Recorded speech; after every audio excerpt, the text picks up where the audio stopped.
Oi, pessoal, eu sou a professora Júlia, do Projeto Iluminar. Essa é a nossa quarta e última revisão de Química para o Enem 2021. E o tema, então, dessa última revisão é equilíbrio químico. Bom, para equilíbrio químico, o que você precisa saber, geralmente vai ser cobrado em maior quantidade aquelas questões que envolvem os princípios de Le Chatelier. Então, eu separei aqui em 4 pontos principais. Quanto ao princípio de Le Chatelier. E a gente precisa lembrar que uma reação ela só vai entrar em equilíbrio quando a velocidade da reação direta, né, a seta de reagentes para produto, é igual ao da inversa, então a reação inversa, né, quando é de produtos para reagentes. Quando nós temos aumento de temperatura para uma reação, vai ser favorecido, né, então o equilíbrio vai ser deslocado para o lado endotérmico, que é o lado que está absorvendo energia, né? Então, o ΔH é um número positivo. Se a reação direta ela for exotérmica, então ela está liberando calor, então a reação inversa é que vai ser favorecida, né? Porque o outro lado vai ser o endotérmico. Quanto ao aumento da pressão, a reação favorecida, o lado da reação favorecido, ele vai ser aquele que tem menor volume gasoso. Então, quando a gente está falando de gases, né, vale aquela relação PV-NRT, né, que você vê também na física. Mas o que você precisa saber, então, é que o lado que tem menos volume em mols vai ser o lado para que o equilíbrio vai ser deslocado. Quando você tem aumento de concentração dos reagentes, então você está aumentando a quantidade de reagentes que está sendo utilizado na reação. Vai favorecer, então, a reação direta, então, para se restabelecer o equilíbrio, né, a reação vai querer fazer mais produtos, né, aumentar a quantidade de produtos, então o equilíbrio vai favorecer a reação direta. Caso você aumente a concentração de produtos, então você está produzindo talvez amônia e aí você coloca mais amônia. Para você restabelecer o equilíbrio, vai ser a reação no sentido contrário, né? Que vai ser para onde o equilíbrio vai ser deslocado.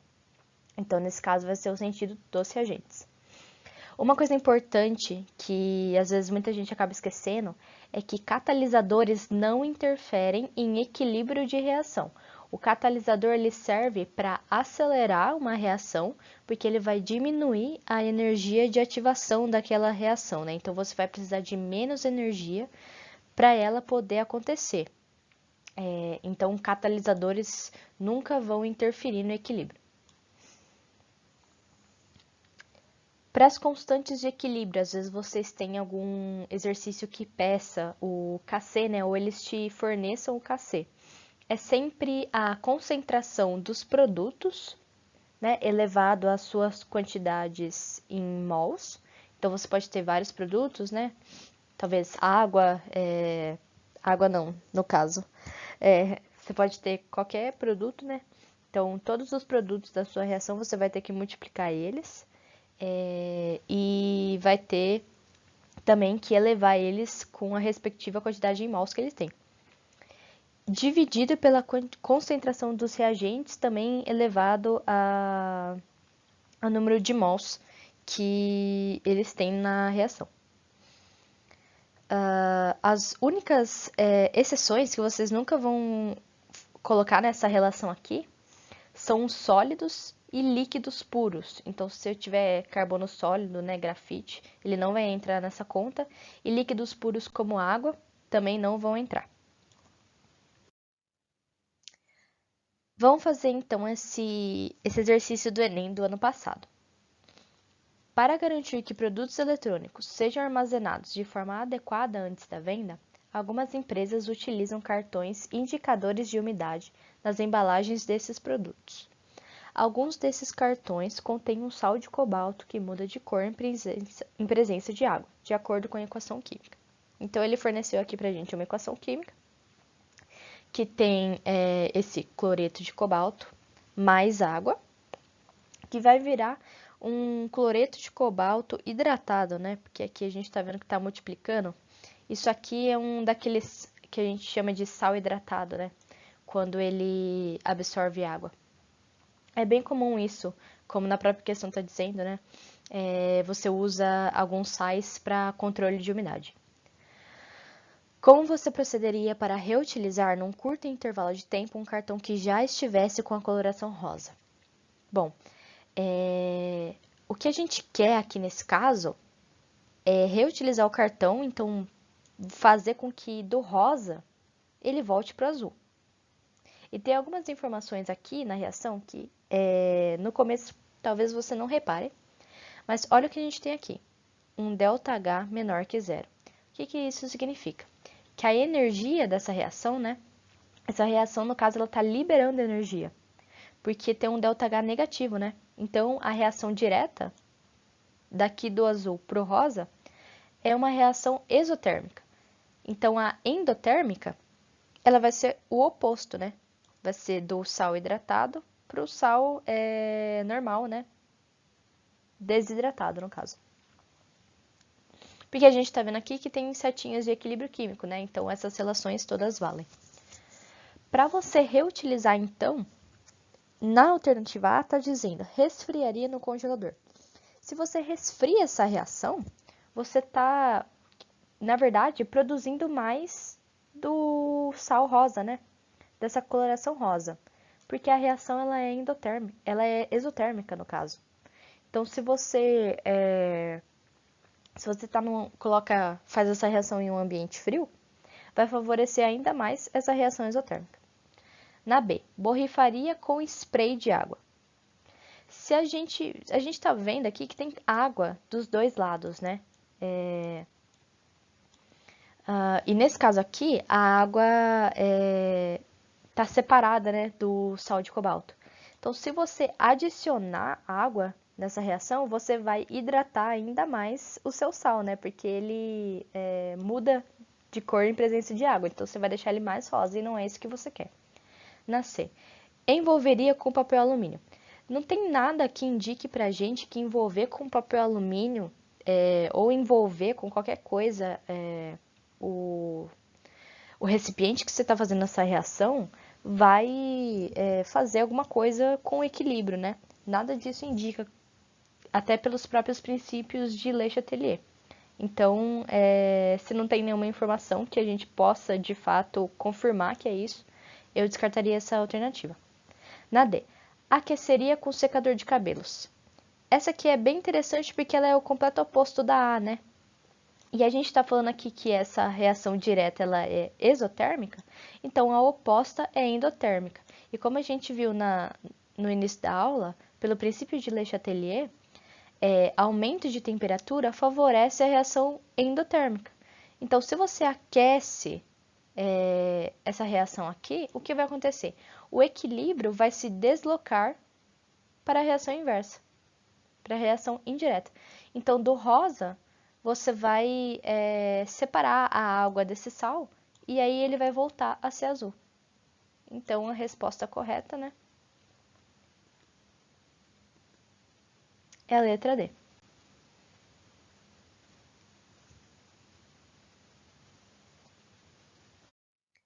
Nossa segunda questão aqui, então, ela é do Enem de 2018 e ela vai dizer que o sulfeto de mercúrio 2 foi usado como pigmento vermelho para pinturas de quadros e murais. Esse pigmento, conhecido como vermilion, escurece com o passar dos anos, fenômeno cuja origem é alvo de pesquisas. Aventou-se a hipótese de que o vermilion seja decomposto sob a ação da luz, produzindo uma fina camada de mercúrio metálico na superfície. Essa reação seria catalisada por íon cloreto presente na umidade do ar. Segundo a hipótese proposta, o íon cloreto atua na decomposição fotoquímica do vermilion. E aí a gente tem as alternativas, né, para completar essa frase. Bom, o que a gente pode tirar do enunciado? É que essa reação ela está sendo catalisada por um íon cloreto presente na umidade do ar. A gente precisa lembrar, então, que o catalisador ele nunca vai influenciar no equilíbrio da reação, né? Eu coloquei até aqui esse gráfico mostrando para vocês, né, que a reação com o catalisador, qual que é a diferença, né, que ela vai apresentar no final da reação? Apenas a energia de ativação necessária para a gente para fazer essa reação acontecer. Porque você percebe aqui que o ΔH vai ser o mesmo, né? Então não vai ter influência alguma. O ΔH sempre vai ser o mesmo, então nunca vai mudar a energia absorvida ou liberada por essa reação. Apenas essa parte aqui, né? Esse pico. Ele vai ser menor, porque a energia mínima necessária para ela acontecer, ela vai ser menor. Então, vamos analisar um pouco as alternativas. Na alternativa A, está falando que o íon cloreto atua na decomposição fotoquímica do vermilion, reagindo como agente oxidante.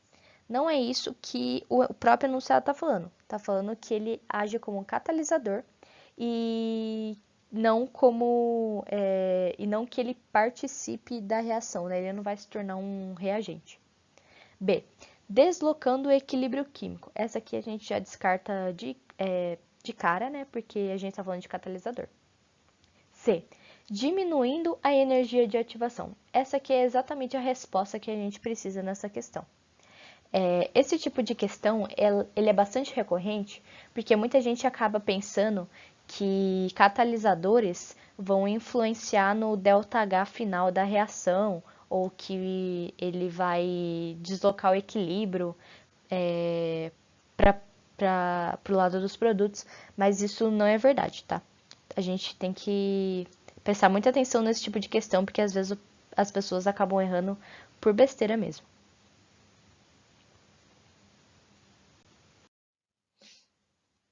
Essa questão aqui, essa última questão, ela também, então, é do Enem de 2018, só que ela foi para a versão PLL. O sulfato de bário, de fórmula química BaSO4, é mundialmente utilizado na forma de suspensão como contraste em radiografias de esôfago, estômago e intestino. Por se tratar de um sal pouco solúvel, quando em meio aquoso, estabelece o seguinte equilíbrio. Então, a gente tem aqui a reação do sulfato de bário entrando em equilíbrio, né, com seus produtos. Então, esse sal está sendo dissociado, né, em Ba2+, aquoso, e SO4 2- aquoso também. Por causa da toxicidade do bário, o Ba2+, é desejado que o contraste não seja absorvido, sendo totalmente eliminado nas fezes. A eventual absorção de íons Ba2+, porém, pode levar a reações adversas ainda nas primeiras horas após sua administração, como vômito, cólicas, diarreia, tremores, crises convulsivas e até mesmo a morte. Para garantir a segurança do paciente que fizer uso do contraste, deve-se preparar essa suspensão em. Então, o que é importante a gente notar nesse exercício? Que o que ele está falando aqui é que o que é tóxico nessa reação é a produção do Ba2+. Então, o que você não quer que aconteça é que se produza mais Ba2+, né? Você quer que essa reação aconteça, só que com pouca ou nenhuma quantidade desse Ba2+. E como você faz isso? Se o problema é a formação dos íons bário, a gente tem que impedir a formação dos íons bários. E aí, como você faz isso? Deslocando o equilíbrio para os reagentes. Então, você deslocando o equilíbrio, você mantém o BaSO4 não dissociado, ele em forma de sal mesmo. Porque essa forma aqui de sulfato de bário não é tóxica. E aí, como a gente faz para deslocar o equilíbrio para os reagentes? Ou a gente coloca mais desses íons aqui, né? No caso, a gente não vai colocar mais Ba2+, porque corre o risco da gente intoxicar o paciente, né? Quando a gente administra essa solução para eles. Ou a gente coloca mais desse íon aqui, que ele não faz nada. No enunciado, ele não está falando nada sobre esse íon aqui, né? sulfato ser tóxico. Então, se você aumenta a quantidade dele, você desloca o equilíbrio para cá e aí acontece o que você realmente quer, né? E para isso, né, nas alternativas, você tem vários reagentes aqui, né, que você pode adicionar nessa reação. Então, vamos dar uma olhada. Na letra A está dizendo água destilada. Bom, se você coloca água destilada aqui nessa reação, o que você vai fazer, no máximo, é dissolver ainda mais esses íons em água. E não é isso que você quer fazer. Você quer evitar, né, essa dissociação. Na B, soro fisiológico. Se você está adicionando uma coisa que não faz parte dessa reação, né, no meio dela, nada demais vai acontecer, né? Porque você tem que trabalhar com os íons ou os reagentes que você já está vendo aqui nessa reação. Então, soro fisiológico não daria certo. Na C, solução de cloreto de bário. Se você coloca cloreto de bário em água, né? Aqui tá falando que é uma reação que acontece em meio aquoso. O que vai acontecer? Vai dissociar o bário e o cloreto. E se dissociar o bário, você está aumentando a quantidade de bário, né, nessa solução. Então, talvez ele até conseguisse deslocar o equilíbrio para cá. Mas mesmo assim você está aumentando a quantidade dos íons bários que é tóxico. Então ele não seria uma boa opção também. Na D, solução de sulfato de bário. Lembra que pelos princípios de Le Chatelier, se você aumenta a quantidade de reagentes, você acaba aumentando a quantidade de produtos também, né? Então você vai produzir mais íons bários e não é isso que você quer. A melhor resposta para essa questão é adicionar solução de sulfato de potássio. Porque o que vai acontecer? Assim como acontece aqui com o cloreto de bário e com o próprio sulfato de bário, que é essa reação aqui, se você coloca o sulfato de potássio em solução aquosa, você dissocia em potássio, em íon potássio, e SO4, 2-. E o SO4 2- é justamente o que a gente tem aqui no lado dos produtos da reação. E ele não é um íon tóxico. Então, se você aumenta a quantidade dele, você desloca o equilíbrio para cá e volta a se produzir o sal sulfato de bário, que é a versão não tóxica de um sal de bário. Então, se você aumenta a quantidade dele, você desloca o equilíbrio. E aí, você consegue garantir a segurança do paciente ao produzir essa suspensão. Bom, gente, eu espero que vocês tenham gostado, então, que vocês tenham aproveitado todas as revisões de Química. Boa sorte para vocês, então, com seus estudos, na prova. Caso vocês tenham alguma dúvida, pode deixar aqui nos comentários, que assim que eu puder eu respondo. E é isso. Muito obrigada a quem assistiu e talvez até uma próxima vez.